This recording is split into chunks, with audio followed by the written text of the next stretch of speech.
اللہ کے رسول صلی اللہ علیہ وسلم نے کہا کہ اسے الاٹ بھی کیا جا سکتا ہے، یعنی آپ اپنے نام بک بھی کر سکتے ہو یہی دنیا میں رہ کر کے۔ اور مجھے ایک صحابی کا واقعہ یاد آتا ہے، صحابی کا نام میرے دماغ میں نہیں آ رہا، بڑی ایک صحابی تھے، ان کی دیوار اٹھنی تھی، لیکن جو دیوار اٹھانی تھی تو اس راستے میں دیوار کے اٹھانے میں ایک درخت آ رہا تھا، پیڑ آ رہا تھا۔ تو جس کا پیڑ تھا اس آدمی سے انہوں نے کہا کہ بھائی یہ پیڑ ہٹا لو اور اس کا معاوضہ لے لو، میری دیوار تاکہ سیدھی ہو جائے، یہ ٹیڑھی ہو رہی ہے۔ انہوں نے کہا نہیں میں نہیں ایسا کروں، میں نہ معاوضہ چاہیے نہ میں ہٹاؤں گا۔ خیر وہ نبی صلی اللہ علیہ وسلم کی خدمت میں حاضر ہوئے، اللہ کے رسول صلی اللہ علیہ وسلم سے کہا اللہ کے نبی ایسا مسئلہ ہے، آپ سفارش کر دو اس بندے سے، آپ اس بندے سے سفارش کر دو تاکہ وہ درخت وہاں سے ہٹا لے یا کاٹ لے اور میری دیوار سیدھی ہو جائے۔ چنانچہ وہ شخص بھی آیا اور اللہ کے نبی نے سفارش بھی کی، اور سفارش بھی ایسی نہیں بلکہ آپ صلی اللہ علیہ وسلم نے فرمایا کہ اللہ کے بندے تیرے بھائی کی دیوار ٹیڑھی ہو رہی ہے، تو ذرا اسے سیدھی کرنے دے، یہ درخت ہٹا لے، میں تجھے جنت میں ایک درخت الاٹ کرتا ہوں، اللہ سے دعا کرتا ہوں تیرے لیے ایک درخت الاٹ ہو جائے گا تو جنت میں۔ اب درخت اگر جنت میں الاٹ ہو جائے تو ظاہر ہے یہ آٹومیٹلی طور پر یہ آدمی جنتی بن گیا۔ اگر امریکہ میں آپ کا گھر ہو جائے خرید لیں تو آٹومیٹلی آپ امریکی ہو گئے، ہے کہ نہیں؟ تو یہ دیکھیں آپ، اس شخص نے کہا کہ نہیں میں ایسا نہیں کروں گا، میرا درخت ویسے رہے گا۔ ایک صحابی بڑے ہوشیار بیٹھے تھے، غالباً مقداد ابن اسود تھے، ابو دحداح رضی اللہ تعالی عنہ، انہوں نے کہا اللہ کے نبی اچھا، اس نے کہا کہ ٹھیک ہے، وہ چلا گیا۔ تو اللہ کے رسول صلی اللہ علیہ وسلم سے کہنے لگے کہ اللہ کے رسول اگر میں اس آدمی کو منا لوں تو کیا مجھے جنت میں وہ درخت مل سکتے ہیں؟ وہ درخت جو بندہ کہہ رہا ہے مجھے نہیں چاہیے، کیا مجھے جنت میں درخت مل جائے گا؟ اللہ کے نبی نے کہا اگر تم منا لے تو تیرے لیے ہے، تیرے لیے ایسے 10 باغوں کی ضمانت میں دیتا ہوں۔ وہ وہاں سے اٹھے اور فوراً اس آدمی کے پیچھے لگے، گئے، سلام کیا، بیٹھے، کہنے لگے کہ میرا باغ جو ہے وہ تمہیں پتہ ہے؟ ہاں مجھے معلوم ہے۔ کتنا بڑا باغ ہے؟ مدینے کا سب سے ٹاپ باغ تھا ان کا، ویسا باغ مدینے میں کسی کے پاس نہیں تھا جو حضرت ابو دحداح رضی اللہ تعالیٰ عنہ کا باغ تھا، جس میں ان کا بہترین گھر، بیوی، بچے سب رہتے تھے۔ مشہور تھا کہ ابو دحداح کا باغ مزرعہ بہت خوبصورت، بہت بڑا باغ ہے اور بہت اچھا ہے۔ تو حضرت ابو دحداح نے کہا کہ کیا خیال ہے اگر تم وہ باغ لے لو اور یہ درخت جو تمہارے بھائی کے راستے میں آ رہا ہے اس کو کاٹ دو یا یہ مجھے دے دو؟ وہ ہنسنے کا کہا کیا مذاق کر رہے ہیں آپ، اتنا بڑا باغ اور ایک درخت؟ نہیں مذاق کر رہے۔ بولے نہیں مذاق نہیں، میں صحیح بات کر رہا ہوں، تم راضی ہو جاؤ۔ تو وہاں چند جو بیٹھے ہوئے تھے کہا لوگوں سن رہے ہو ابو دحداح کیا کہہ رہے ہیں؟ تم گواہ ہو، تم گواہ، کل کو یہ پھر نہ جائیں، میں وہ پیڑ دے دیتا ہوں اس باغ کے بدلے، کوئی بات نہیں، وہ باغ دے دو مجھے، تم وہ پیڑ لے لو۔ اور لوگوں کو گواہ بنا لیا، کہا کوئی بات نہیں، مجھے کوئی اعتراض نہیں ہے، وہ تم باغ لے لو، میں تم کو زبان دے دیا ہوں، وہ پیڑ دے دو مجھے۔ اس نے کہا کوئی بات نہیں، لے جاؤ وہ پیڑ، چلو وہ باغ میرا ہوگا، کہنا خلاص۔ اللہ اکبر۔ وہ آئے نبی کریم صلی اللہ علیہ وسلم کے پاس اور اللہ کے رسول صلی اللہ علیہ وسلم کو ایک خوشخبری سنائی کہ اللہ کے نبی میں نے وہ پیڑ خرید لیا ہے اپنے اس باغ کے بدلے۔ اور اللہ کے نبی نے ایسے 10 باغوں کی انہیں خوشخبری سنائی کہ ابو دحداح کے لیے جنت میں اتنے باغ کی ضمانت، تقریباً 100 پیڑ کی یا کس کی ضمانت اللہ کے نبی نے کہا میں دیتا ہوں۔ وہاں سے اٹھے اور دروازے پہ جا کے باغ کے دستک دی، کہا ام دحداح نکلو۔ تو کہنے لگی کہ گھر آ جاؤ، اندر آؤ باغ میں، باہر نکلنے کی تم کیا بات کرو، تمہارا گھر ہے، تمہارے بھی بچے۔ کہنے لگے اب یہ میرا گھر نہیں رہا۔ کہا کیوں؟ کہا میں نے اس کو جنت کے، اللہ کے رسول صلی اللہ علیہ وسلم کے اشارے پہ جنت کے باغوں کے بدلے اسے میں نے بیچ دیا ہے، کیا تم راضی ہو؟ کہنے لگی اللہ کے بندے میں کیوں نہیں راضی ہوں گی؟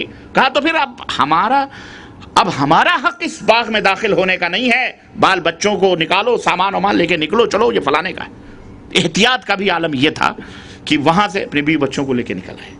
تو میرے عزیزو، جنت میں اتنے بڑے باغ، تو وہ درخت جس کو حقیقت معلوم ہو وہی سمجھ سکتا ہے جنت کی نعمت کو، اور جس کو کچھ پتہ نہ ہو وہ کیا سمجھے گا وہ۔ اس لیے جنت میں درخت الاٹ کرنے کے تعلق سے میں ایک نسخہ اللہ کے رسول صلی اللہ علیہ وسلم کا بتلایا ہوا آپ حضرات کو بتلاتا ہوں. اللہ مجھے بھی توفیق عطا فرمائے اور آپ سب کو توفیق عطا فرمائے اور ہر سامعین کو سامع کو اللہ تعالیٰ عطا فرمائے. اللہ کے رسول صلی اللہ علیہ وسلم فرماتے ہیں کہ جب میں معراج کی رات حضرت ابراہیم علیہ السلام سے ملا تو انہوں نے کہا اے محمد صلی اللہ علیہ وسلم اپنی امت کو میری طرف سے یہ بات پہنچا دو کہ جنت پاکیزہ مٹی والی اور میٹھے پانی والی زمین ہے اور چٹیل میدان ہے جنت میں. اگر تمہاری امت اس میں درخت لگانا چاہتی ہے، اگر تمہاری امت میں سے کوئی آدمی اس میں پیڑ لگانا چاہتا ہے، درخت لگانا چاہتا ہے، تو وہ یاد رکھے کہ اس میں درخت لگانا کیا ہے؟ سبحان اللہ والحمدللہ اور اللہ اکبر کہنا ہے. یہ کہیں سبحان اللہ والحمدللہ اللہ اکبر. اللہ اس چٹیل میدان میں اس کی طرف سے باغ لگاتا ہے، درخت لگاتا ہے. کتنا آسان نسخہ ہے میرے عزیزوں میرے دوستوں کہ ہم اٹھتے بیٹھتے سبحان اللہ الحمدللہ اللہ اکبر کہتے رہیں ہر نماز کے بعد، اٹھتے بیٹھتے جہاں بھی رہیں آسانی کے ساتھ ہم اس کو حاصل کر سکتے ہیں. اللہ ہمیں اس کی توفیق عطا فرمائے. اور جس طرح کوئی چیز پیاری ہو تو اس کے مختلف نام ہوتے ہیں. آپ کے لاڈلا بیٹا پیدا ہوا، گڈو ببلو پتہ نہیں کیا کیا، میرا موہنا، میرا سونا، میرا چاند، میرا چندہ، پتہ نہیں کیا کیا آدمی کہتا ہے. ایک ہی بیٹا آنکھوں کا تارا ہے، اس کے ہزار دسیوں نام اس کو دیتے ہیں. تو جو چیز پیاری ہوتی ہے اس کے نام بھی کئی ہوتے ہیں. ایسے ہی جنت کے بھی کئی نام اللہ تعالیٰ نے قرآن کریم میں رکھے ہیں. چنانچہ ایک تو جنت ہے ہی، اللہ نے فرمایا جیسا کہ ساری الی مغفرت من ربکم وجنت، جنت تو اس کا نام ہے. اسی طرح دارالسلام جنت کا نام ہے. اسی طرح جنت الخلد جنت کا نام ہے. دار المقامہ جنت کا نام ہے. جنت الماوہ جنت کا نام ہے. جنات عدن یہ بھی جنت کا نام ہے. دار الحیوان یہ بھی جنت کا نام ہے. جنات النعیم یہ بھی جنت کا نام ہے. المقام الامین یہ بھی جنت کا نام ہے. بے شمار اس طرح سے تقریباً فردوس یہ بھی جنت کا نام ہے. تو اللہ تعالیٰ نے ایک جنت کے مختلف نام کیوں رکھے؟ اس لیے کہ بڑی محترم، بڑی معزز اور بڑی دلچسپ چیز ہے، اس لیے اس کو جو ہے اس کے کئی نام رکھے گئے، جیسے ہم کسی پیاری چیز کے کئی نام رکھتے ہیں. جنت کی خوشبو کا عالم یہ ہے کہ اللہ کے نبی صلی اللہ علیہ وسلم فرماتے ہیں کہ من قتل رجلا من اہل الذمۃ لم یجد ریح الجنۃ وان ریحها لتوجد من مسیرۃ 70 عاما، کہ جس نے کسی ذمی کو قتل کیا، یعنی مسلمان ملک ہے، اس نے کسی کافر کو پناہ دی، جیسے یہاں پر اسلامی ملک ہے، یہاں کافر رہتے ہیں، اب یہ ذمی ہے، اب یہاں کسی نے کسی ذمی کو قتل کر دیا بغیر کسی سبب کے، تو اللہ کے رسول صلی اللہ علیہ وسلم فرماتے ہیں وہ جنت کی خوشبو بھی نہیں پائے گا، وہ جنت کی خوشبو بھی نہیں پائے گا، جبکہ اس کی خوشبو 70 سال کی مسافت سے پائی جاتی ہے. 70 سال کی دوری سے اس کی خوشبو آدمی کو ملتی ہے، لیکن وہ جنت کی خوشبو سے محروم ہوگا. میرے عزیزوں، میرے دوستوں اور بھائیوں، جنت میں جہاں محل ہوں گے وہاں موتیوں کے خیمے بھی ہیں. جیسے یہ خیمے ہیں، یہ خیمے تو کوئی حیثیت نہیں رکھتے، موتیوں کا خیمہ، ہیرے اور موتیوں کا خیمہ اللہ کے رسول، اور یہ سب مومن کے لیے اللہ تعالیٰ نے جو جنت تیار کی ہے.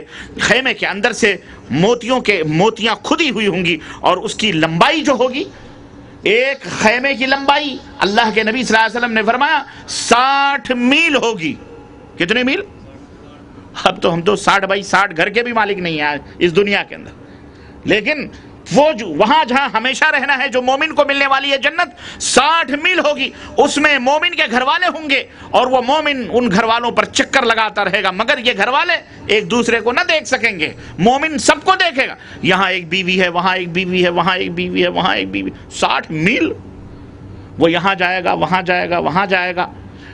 وہ ایک دوسرے کو نہیں دیکھیں گی، لیکن یہ سب کو اپنی نظروں میں دیکھے گا اور سب کے پاس جائے گا. یعنی یہ مومن تو اس وسیع اور عریض خیمہ محل میں رہے گا، اپنی سب حوروں کو دیکھے گا.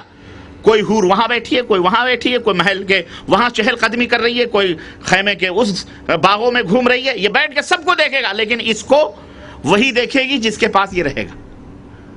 اللہ اکبر، جس کمرے میں رہے گا. تو یہ اللہ تبارک و تعالیٰ نے مومن کے لیے تیار کر کے رکھے ہیں. یہ بھی حدیث صحیح بخاری کے اندر موجود ہے. میرے عزیزوں، آپ سوچیں گے کہ یہاں دنیا میں تو کھا پی کر کے آرام کر کے سو جاتے ہیں، آدمی کو نیند آتی، کیا جنت میں بھی نیند آئے گی؟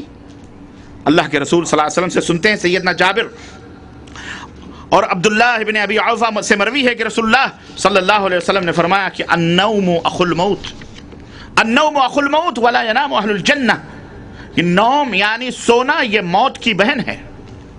ہمارے یہاں مثل کہتے ہیں کہ سونا اور مرنا برابر ہے۔ آدمی سویا ہوا ہے، چاقو مار دو، چھری مار دو، کچھ بھی مار دو، اس کو بیچارے کو کیا پتا۔ تو سونا اور مرنا یہ موت ہے، تو موت ولا ینام اہل الجنہ، اور موت یہ جنت میں نہیں آ سکتی ہے، اس لیے جنتی کو جنت میں نیند ہی نہیں آئے گی۔ اللہ ہمیشہ خوش باش فریش موڈ میں رہے گا وہ۔ اور جو جنت میں یہ تاجروں کے لیے یا جو مارکیٹنگ کرتے ہیں ان کے لیے بھی دیکھو اس میں کتنی بڑی عبرت ہے۔ جنت میں بازار بھی لگیں گے، مارکیٹیں بھی ہوں گی، اور وہ بازار حسن ہوں گے، حسن و جمال والی مارکیٹ ہوگی۔ چنانچہ سیدنا انس بن مالک سے مروی وہ کہتے ہیں کہ جنت میں ایک بازار ہے، وہاں جنتی ہر جمعے کو جائیں گے، چنانچہ شمالی ہوا نمودار ہوگی جو ان کے چہروں اور ان کے کپڑوں میں خوشبو کا چھڑکاؤ کرے گی، خوشبو چھڑکے گی، اس پر وہ حسن و جمال میں اور زیادہ ہو جائیں گے۔ پچھلے ہفتے جو ذرا کمی آئی تھی، اس ہفتے اور تر و تازہ حسین و جمیل ہو جائیں گے، اور جب اپنے گھروں کی طرف لوٹیں گے اور ان کی بیویاں ان کو دیکھیں گی، حوریں دیکھیں گی، وہاں کئی بیویاں ہوں گی بھائیو، وہاں یہاں ایک ہی میں مر رہے ہو آپ، یا بعض لوگ ایک ہی کے انتظار میں مر رہے ہیں، ابھی تک شادی نہیں کر رہے ہیں، ابھی گھر بننا باقی ہے، ابھی فلانا کرنا ہے، ابھی بہن کی شادی کرنی بھی نہیں، فلانا کرنی ہے، فلانا ابھی چھت نہیں لگی ہے، ابھی دیوار نہیں اٹھی ہے، ابھی اتنی روزی نہیں ہے، اتنی کمائی نہیں، یہی مر رہے ہو، ایسے کرتے کرتے مر جاؤ گے۔ جلدی سے شادی کر لو، جلدی سے شادی کر لو، اللہ ساری برکتیں دے گا انشاءاللہ تعالی، فکر مند کرو، وہ لچھمی آئے گی خود برکت لے کے آئے گی۔ ہاں اسی لیے کفار لچھمی کہتے ہیں، ہاں کیوں؟ اس لیے کہ ان کو پتا ہے یہ لچھمی آئے گی، برکت لے کے آئے گی، لیکن ان کے ہاں جو لچھمی ہے وہ برکت، وہ جہیز ہے، گھوڑے ہیں، جوڑے ہیں، توڑے ہیں، لاکھوں گاڑیاں ہیں، بلڈنگیں ہیں، یہ ہیں وہ ہیں۔ آج ہم بھی اسی لعنت میں پڑ گئے۔ اللہ تعالی ہمیں ہدایت عطا فرمائے کہ جو کافروں کے طریقے تھے، آج ہمارے نوجوان بھی ڈاکٹر، انجینئر، منسٹر، پتہ نہیں کیا کیا بن کے اپنے بھائیوں کو، بہنوں شادیاں کرتے ہیں تو مطالبہ کرتے ہیں ہم کو کار چاہیے، ہم کو بلڈنگ چاہیے، ہم کو بنگلہ چاہیے، ہم کو راڈو گھڑی چاہیے، فلاں چاہیے۔ یہ حرام ہے سراسر، اللہ کی قسم یہ مال حرام ہے، حرام ہے، تمہارے لیے خنزیر سے بھی بدتر ہے۔ تم اس بسترے پہ کیسے سو گے، اس صوفے پہ کیسے بیٹھو گے، اس کار پہ، اس موٹر سائیکل پہ کیسے سوار ہوگے، جو باپ کے قرض سے لدا ہوا، وہ باپ اپنی بیٹی کی شادی کے لیے جا کے قرض لیتا ہے سود پر، اور وہ بیوی، وہ بیچاری جب تمہارا چہرہ دیکھے گی تو کس منہ سے تم سے محبت کرے گی، جب وہ اپنے پسمردہ بھائیوں اور اپنے روتے ہوئے باپ کو سوچے گی کہ میرا باپ اتنے لاکھ قرض لے کر کے میری شادی کیا، ابھی میری 3 بہنیں 4 اور بیٹی ہیں، میں اس مردود شوہر سے کیسے پیار کروں؟ تو جسم تو تمہارا ضرور ہو جائے گا، لیکن شاید دل کے فتح کرنے میں تم کو زمانے لگ جائیں۔ اس لیے حرام ہے، حرام ہے۔ اللہ سے توبہ کرو، شادیوں کو آسان کرو کہ زنا مشکل ہو جائے۔ آج تم نے شادیوں کو مشکل بنا کر زنا کو آسان کر دیا ہے۔ اللہ سے توبہ کرو نوجوانوں، اور جس کی شادی نہیں ہو، جس کی بہنیں بیٹیاں ہیں، اللہ کے لیے آپس میں بھائی چارگی سے ایک دوسرے سے شادی بیاہ بغیر لین دین کے کرو۔ کھجوروں پہ شادیاں ہوتی تھیں تو خالد بن ولید اور طلحہ اور زبیر جیسی ہستیاں پیدا ہوتی تھیں، آج کروڑوں لاکھوں کا لے رہے ہو تو مائیکل جیکسن جیسی اولاد پیدا کر رہے ہو۔ اور کیا، ٹیڑھے میڑھے لنگڑے جھوٹے، جدھر دیکھو ادھر جسم کا پنجر ہل رہا ہوتا ہے، جہاں دیکھو وہیں ناچ، جہاں دیکھو وہیں فحاشی، جہاں دیکھو وہیں بے حیائی۔ اللہ سے توبہ کرو۔ اس لیے یہ تمام سب چیزوں سے میرے عزیزوں بچو، المہم کہنے کا مطلب یہ ہے کہ وہ جمعے کے دن بازار حسن لگے گا، اس میں جنتی جائیں گے، حوروں کو دیکھیں گے، اور حوریں کہیں گی، ان کی بیویاں کہیں گی آج تو آپ بڑے ماشاءاللہ بن سنور کے آئے ہیں، بازار سے لوٹے ہیں، بڑے خوبصورت لگ رہے ہیں۔ تو وہ بھی کہیں گے ہاں ہاں ہم تمہیں خوبصورت لگ رہے ہیں، اللہ کی قسم ہمارے بعد جب ہم گئے تھے تمہیں اس حال میں تو چھوڑ کے نہیں گئے تھے، اب جب پلٹ کے آئے تو تمہارا بھی حسن و جمال زیادہ ہو گیا ہے، تمہارا بھی حسن و جمال زیادہ ہو گیا ہے۔ اسے پتہ یہ بھی چلتا ہے کہ شوہر اگر گھر سے باہر رہا ہو، کبھی آئے تو کم از کم بیوی سے ملاقات کرے تو اس کی تعریف بھی کرے، ماشاءاللہ تبارک اللہ، ماشاءاللہ آج بڑی خوبصورت لگ رہی ہو، تعریف کرنا چاہیے، تعریف اس کا حق ہے۔ اور شوہر کو بھی چاہیے کہ اپنے بیوی کو بھی چاہیے کہ اپنے شوہر کی تعریف کریں، شوہر کی تعریف کرے، اس کے سخاوت کی، اس کا شکریہ۔ ہماری عورتیں اللہ انہیں ہدایت عطا فرمائے، مشرق میں یہ تو عربوں کی عورتیں تو بار بار پہ یا ابا فلان، اللہ تمہارے چہرے کو روشن کرے، تمہارے بچوں میں برکت دے، روزی میں برکت دے۔ یہ ہماری عورتیں ایک کلمہ بھی دل میں سب رکھیں گی۔ اللہ کی بندیوں زبان سے بھی نکالا کرو، دعا کرو۔